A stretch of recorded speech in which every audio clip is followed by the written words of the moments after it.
Hello viewers, a very good afternoon. Sorry for the slight delay, there is some technical issue. So we were trying to resolve that and we are back again into our FB Live session. As you all are aware, our today's discussion topic is organ donation and transplant significance. And for our session today we have with us Dr. Manish Verma sir, who is a liver transplant surgeon at Apollo Hospitals, Jubilee Hills, Hyderabad. So dear sir, sorry so much, I know it's a lot of disturbance that has happened. So please quickly let's wind this up sir. So please brief us about organ donation. So organ donations can happen in two settings. One is after the death of a person. The other setting is when the person is still alive. Now organ donation is when somebody donates his organ or a part of his or organ to a patient who is suffering from end stage organ failure. So for example, if somebody has got liver failure, they will require a liver for transplant. Somebody has got kidney failure, they will require kidney for transplant. When such a donation happens after the death of a person, when the person is brain dead, then that is called a deceased organ donation or cadaveric donation. When it happens while the person is alive, that is when a person donates a part of his or her liver or one of the kidneys for example, then that is called live donation. So sir, as you were mentioning about donation, what are the different organs that can be donated sir? So there are many organs which can be donated. Commonly what we see is heart, lungs, liver, kidneys, intestine and small bowel and pancreas. These are the organs which can be donated, and a few of them like livers, kidneys, small bowel, they can be donated even by living people, and the other organs are donated only after the death. So cadaveric donations. Sir, as many people say that by donating our organs, it is very good and it is important as well. So why is that important, sir, organ donation? See, what we have to understand is that there are organs which are vital to human life. Organs like liver, kidney, heart, lungs, they are, if these organs do not work properly or if there is an organ failure, then the people who are suffering from such a disease, they will die. Now, there are only few organs for which we have got some kind of a replacement of their function. For example, kidneys, the functions can be substituted with dialysis. For heart, we have got pumping devices now, but then none of these are long-term solutions, and these people who suffer from such kind of organ failures, they will require an organ for transplant. Now, when we talk about organ donation is the only way by which these people can live. So it becomes very important for people to know about organ donation and for them to come forward to donate organs. So we have a question from an audience, sir. Hello sir, I am a kidney transplant patient. Underwent transplant surgery 2 years back. My brother of age 30 has donated his kidney to me. What is the expected lifespan? Have heard a lot of things that lifespan is just 15 years. So what we have to understand is that after kidney transplant, what you have read and what you have heard is not entirely wrong. The kidneys are expected to last anywhere between 15 to 17 years when it comes from a live donor. But then what also you have to understand that this will be there only if you take good care of the kidneys. A lot of people, they lose their kidneys much before that because they are not taking medicines properly, or if they are having any problems, they do not seek medical attention at the proper time. And apart from this, apart from medicines and meeting your doctor when you have problems, there are a lot of lifestyle modifications that usually people neglect. Things like not being overweight, keeping your sugars, the diabetes and blood pressure under control. So these are the things that you have to pay attention to. If you pay attention to all these things, then your kidneys will last longer. Thank you so much, sir. Sir, as we were mentioning about living donor donation. So what are the, many people might be in a worry that if at all I donate my organ, that my lifespan might reduce, I might land up in problems and all. Is it that dangerous, sir, donating organs? So See, donation at the end of the day, any kind of a donation surgery is a surgery, and a major one that is. Donations are only done by people who are healthy. So the risk that we anticipate in the surgeries are very low. For example, the risk of somebody losing life in the process of donating liver or kidney is around 1 in 1,000. So it's very safe operation when we talk about donation operations, either of the liver or of the kidney. But then it is not a debilitating one, is what we have to understand. The living donors, they have a healthy life, they have a normal life. Their lifespan is also expected to be just like any person who has not donated. And usually what we see, that just because they have donated, they become more aware about their health and lifestyle, and they end up having healthier and longer lives. In fact, there is a good study on kidney donors which actually said that people who have donated kidneys, they actually live longer than the average. Well, that can be because of multiple reasons. One, that they are healthier people to start with. Second, that they get into a lifestyle which is more healthy because they have seen somebody with organ failure and they are very much in sync with their health needs. But then one thing is for sure, that donating an organ does not limit your life or does not limit your ability to do anything that you would have wanted to do in your life in any way. So sir, when it comes to organ donation, there are a pair of organs that we have, like a pair of lungs, a pair of kidneys and all. So, but there are few organs which we have single, like heart, brain, liver and all. So what about these organ donations, sir? So do the entire part need to be replaced or partial can be done? Please elaborate. So, see, so far there has not been any brain transplant, so we'll keep brain out of the discussion. But the other organs that you spoke about, like the heart, lungs, liver, kidneys, also pancreas and small bowel. So these are the organs which may be paired or they may be single. Now, heart being a single organ, for example, a live person cannot donate the heart. So heart has to be donated as a whole and it has to be transplanted as a whole. Lungs, there are instances of living donations wherein a person has donated one lung or a part of the lung, but that too is not very commonly done. Livers and kidneys are the ones in which living donations are done most commonly.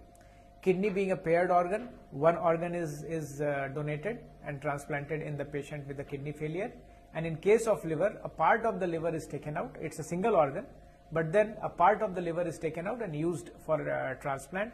The good thing about the liver is that it regenerates very quickly. So the part which remains back in the donor also gets regenerated. Small bowel, again, we have a long length of it. So a part of the small bowel can be donated for living donors, for living donation. And pancreas also, although rarely done, a part of the pancreas has been used in the living donor setting for transplant. So sir, as you were saying that liver regrows back, so how long does it take, sir, and will it be like normal functioning like earlier itself? So you'll be surprised to know that around 80% of the liver volume that is donated comes back in the form of growth of the remnant liver. So it comes 3 weeks after surgery. So the liver regeneration is very quick, and we can expect that the full regeneration has happened till by the end of 2 to 2.5 months. So liver function also comes back to normal pretty quickly within a few weeks, and the donors, they end up having a normal life after donation. Sir, there is one more question, sir, from an audience, same person who has asked earlier. So what problems can affect if the immunosuppressed is missed for a time? Means if the dose is missed for that time, the same kidney transplant patient. So see, usually for any transplant, what we have to understand is that these organs are not your own, and you will need to be on medicines which are the immunosuppressants to make your body accept these organs. Usually once you have had kidney transplants or liver transplant for a few months to a few years, missing a single dose is usually not a big problem. However, it should not become a habit. So missing a single dose once in a month is okay. It will probably not have any effect on the organ. But if you are missing a single dose every few days, then the ultimate level of immunosuppressant medicine which is there in your blood will be lower than the desired level, and it can cause rejection. So missing one dose once in a while in a rare situation, so you should not be very much worried about it. Sir, and when you are mentioning about deceased, in the sense that after death liver transplant, so not just liver transplant, be it any other organ, within how much of time does the transplant need to be done, sir? So it is different for different organs. From the time the organ is taken out from the body of the donor to the time it is put into the body of the recipient, the organ is not getting any blood supply or oxygen supply. So this is a time when the organ is slowly getting damaged.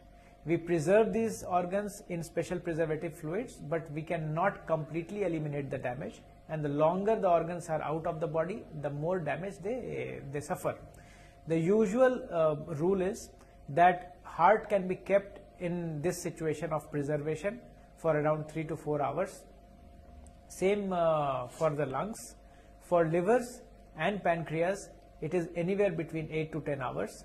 And kidneys can be kept even for 18 to 24 hours before you transplant them into recipients. So when is this transplantation required? Only when the organs fail, or are there any other situations also where an organ transplantation is required in humans? No, so transplantation will be required only and only if the organs are damaged to an extent that keeping the organs in the body, either they are damaging or they are not consistent, like they are not conducive to the healthy living of the person, or they have failed completely. So both these situations are there. Say for example, when we talk about liver transplants, there are some majority of the transplants are carried out when the organs have failed. If they fail within a short time, it is acute liver failure which requires transplant on an urgent basis. If they fail over many months to years, it is cirrhosis, and this will also require transplant, both essentially for liver failure. But there are some times when the organs have not failed completely, but those organs are not working, or in a situation, in a manner in which the patient's quality of life is good.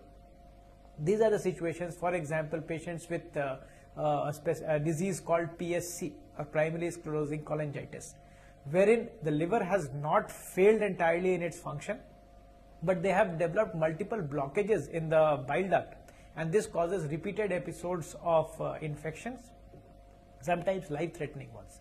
So these are the situations wherein you would need to do a transplant for even when the liver is not entirely non-functioning. Sir, is there any age limit for transplantation, that only after this age only organs can be transplanted into the body? So it's nothing of that kind. Now earlier when transplant was not that developed, we used to have a lower and a higher limit for the patients to undergo transplant.